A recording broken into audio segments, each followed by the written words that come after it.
Just want to let you know, like and subscribe and turn on notifications. And trust me, he's the best YouTuber and best person ever. Peace.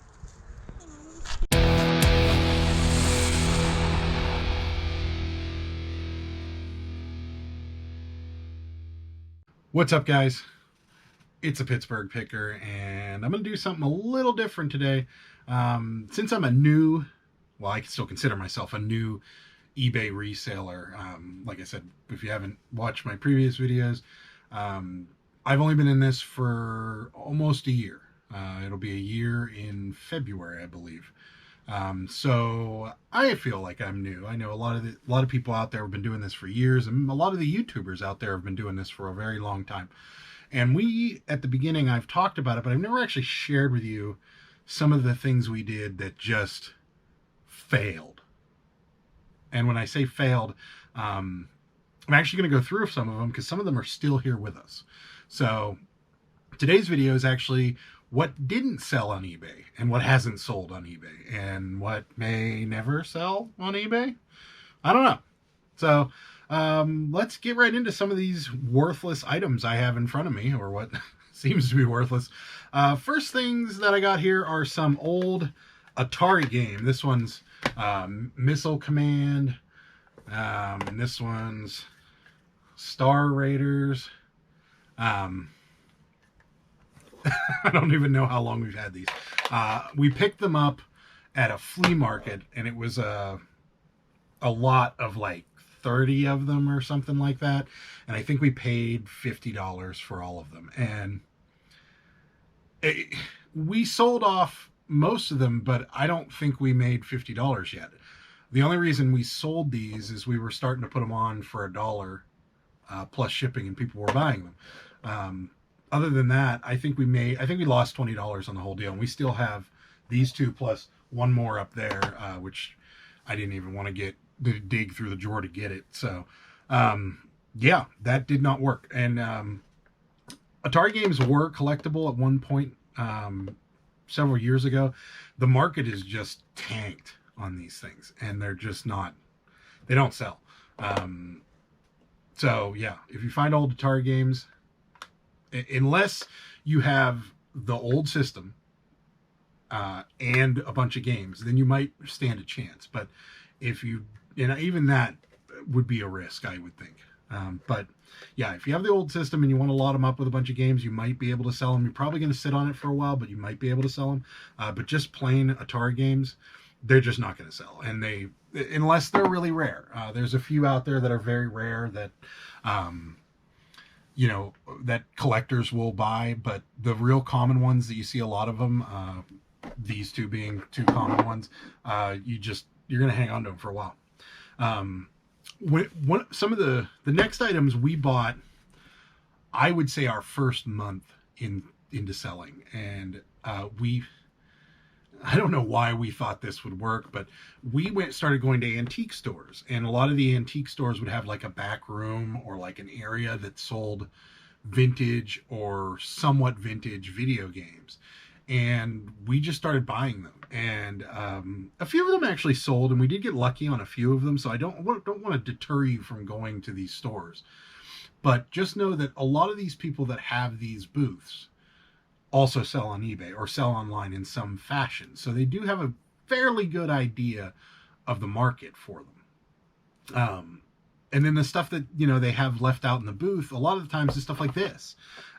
These are just old. This is an old Genesis game that is a baseball game. And it's been with us for probably about almost a year. And we've tried everything. We've tried slashing it, and I think it's on still right now for like $3 plus shipping. It's not going anywhere. And this hockey game, same thing. And they're complete. They have the manuals. They're not collectible. They sold a lot of them. There's a lot of them out there, and nobody wants them. So I don't understand why we did it. I don't understand, looking back on it, it just didn't make any sense. Why would we go to somewhere that's basically a retail outlet for antiques and think that we could buy video games for cheap enough to be able to turn around and sell them on eBay. It just wasn't a good idea. But you know, you live and you learn. And I say, that doesn't mean that everybody in those that have booths in antique malls know exactly what they're talking about. A lot of these people are old flea market people that just didn't want to do the flea market circuits anymore, and they just built a booth. So sometimes you do find deals, but the vast majority of the time, they're going to know the market, or at least have the ability to research and price things accordingly. So that was kind of a fail for us. Next item that was pretty much a total fail. This was right when we started to get into the closing business. So I'd say maybe 8 months ago, roughly. This is just, and this could vary. I'm not saying that this team in particular doesn't sell. I'm just saying regional sports t-shirts. So meaning like this happens to be a Super Bowl XL from when the Steelers won the Super Bowl. And it's something that I would buy, because I live in Pittsburgh. I'm a big Steelers fan, so that means I would think this would be worth money. And there's a lot of it out here. And my thought process when I bought this shirt, I remember saying to myself, well, there's a bunch of Steeler fans and there's a bunch of people that don't live in the area, so they don't have access to this kind of stuff. And it was a sound thought, but what I didn't realize and what I didn't think about was they're not looking for the old stuff. They're looking for the new stuff. So they're not looking for the, you know, this shirt or an Antonio Brown jersey, or, you know, a Deuce Daly jersey, or Terry Bradshaw, or something that's older, where to me it holds some sort of value. To everybody else, they want the latest and greatest. So they want the newer players or the newer, you know, people jerseys and things like that. And that does have a market, but finding that at a reasonable price to be able to then turn around and resell is a little more complicated. So yeah, so local old t-shirts from old sports teams, not really a great pickup or a great thing to sell. And this has been with us for a while. It's been with us so long that it's still in a plastic bag. We don't actually even use plastic bags anymore. We use these cellophane bags, or these cellophane mailers, and this is the next item that we're going to talk about. So yeah, this has been with us for a while. It's one of the first shirts we bought, and that was totally my fault. I thought for sure that people would want access to old stuff that they can't get access to out of the area, and I was wrong. I was dead wrong. Next thing, vintage looking, merchandise for movies. So this is a Star Wars vintage looking t-shirt. They did this. This hasn't been worn. This looks worn, but it's not. It's relatively brand new. And again, I thought, man, everybody loves Star Wars. Star Wars is great, big. It's going to sell. It hasn't sold. This has been with us almost as long as the Steelers shirt. It just, we took it out of the baggie and put it in this. It doesn't sell. We've gotten lucky here and there, and somebody's bought them. The other thing that's against this thing is it's small, and smalls don't sell well. If they're vintage and they're rare, they'll sell, but if they're not going to sell. They made a bunch of these. This was right around the time the new movies were coming out, and they made a ton of this, and I see it everywhere now.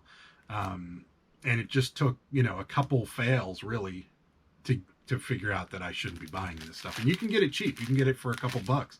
And, you might get lucky. You might price it for $5. Somebody might come by and swoop it up. But yeah, this has been with us for about 8 or 9 months now. And it's probably not going anywhere anytime soon because this isn't hard to find. So another thing that doesn't sell, and we're back to the plastic bag. So this has been with us for a while. This is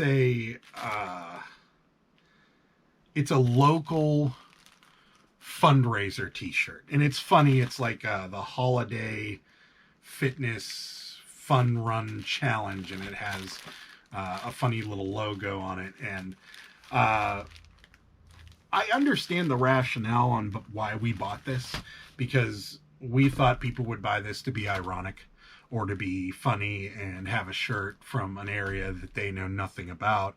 And it made sense at the time, but it didn't work.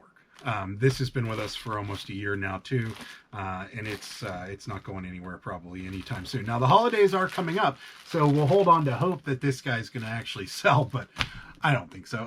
It would take a very unique buyer and somebody maybe that went to this to want to buy this. So yeah, that's it for that guy. And the number one most useless, dumbest purchase we have ever made. And there was a set of circumstances. So I'm not calling us dumb, but there was a set of circumstances behind this. And I'll get into it in a moment, but this is dumb. These are old beer cans from probably the 70s that never were popped and were drilled to let the liquid out of them. There's Lone Star, Colt 45, Old Chicago, and Heritage House. I don't even know what that one is. Yeah, so the set of circumstances behind it first, before I tell you how stupid we are. These were at one of the largest antique malls just over the Ohio border. And it's huge. It's gigantic. I wish I had a reason to film there, because it is gigantic and it is a sight to see. It's probably, I don't know, an acre or two, just straight up antiques. And there's a lot of glass a lot of glass booths. There's a lot of open booths. These were all in an open booth, and they were $2 a piece.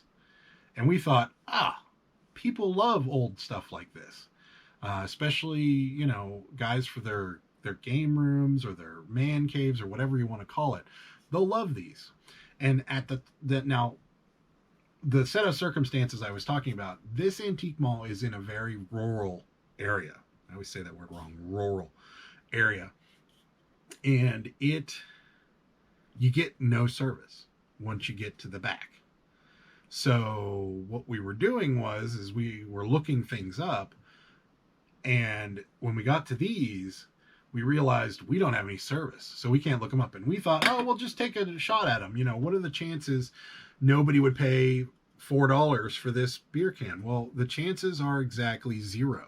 Nobody wants these beer cans. We actually have them on as a lot for $3. So all of these, if you go onto my eBay store right now, you can buy all of these for $3, and we will happily wrap them up and ship them your way.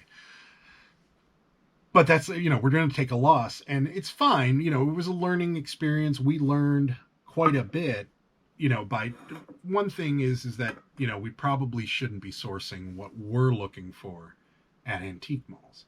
I know a lot of the guys do, some of the people that have an eye for antiques and know what they're looking for, they can source at antique malls. And they're going to pay up for things, but you're going to be paying $30 for an item that is worth $150. And we're not there yet. So I'm not saying that antique malls are not a source and that you should steer clear of antique malls altogether. I'm saying that what we were looking for were things that we could buy cheap and sell high. So if these were each worth $10, that was in our wheelhouse. They aren't. They're not worth $1, more than likely. They're not worth less than $1. Because we're trying to sell them for $3 and then no one wants them. And they make good decorations, and they have been a fixture. If you've looked back on any other videos, they're right down here on this desk all the time. And that's where they're going to go right after we're done with this video. So yeah, that's about it. I just wanted to kind of touch on that, because I do throw out a lot of videos on, stuff that we buy and stuff that makes money, and I very seldom show you things that don't. And I know if you're watching my channel and you're new to eBay, or you're new to online reselling, or even if you're new to just reselling period, I wanted to give you kind of an idea of things that we've tried that just haven't worked, being the beer cans, the video games, the weird shirts, any of those things you're going to want to steer clear of, for now. That's not saying that, in a year that these Genesis games won't be worth a lot more money.